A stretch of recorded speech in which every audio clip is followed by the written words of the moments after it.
En ce moment, 350 offres d'emploi agricoles sont proposées en Bretagne, mais il y a très peu de postulants. Du fait de la diminution du nombre d'exploitants par l'agrandissement des exploitations, donc cette diminution est compensée par un nombre de salariés plus important, étant donné que la production est maintenue en Bretagne.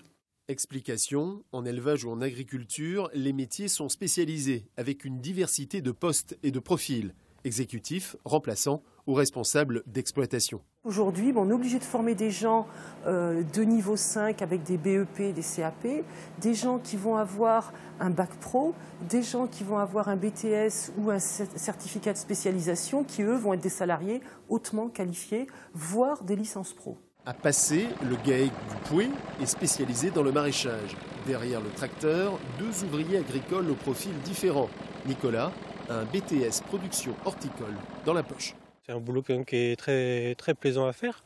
Après, c'est sûr, faut aimer travailler dehors, mais c'est très agréable comme métier. Justin, lui, est ici après une réorientation professionnelle. Il a commencé il y a 5 ans comme saisonnier. Il faut aimer le contact avec la nature, être dehors par tous les temps.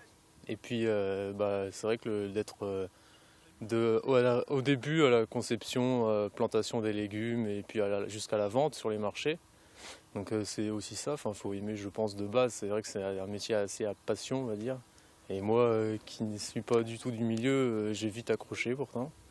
Et voilà, après, il faut aimer aussi le côté physique, parce qu'il pleut, qu'il vente, qu'il neige, ou même les fortes chaleurs aussi. C'est pas toujours facile, mais bon.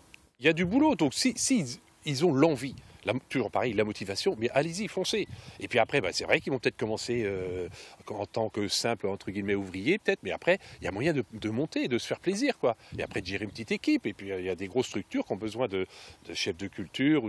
Et donc, non, allez-y, foncez. Pour pallier ce problème de recrutement, les chambres d'agriculture organisent chaque année des stages d'immersion découverte en ferme-école pour aller à la rencontre des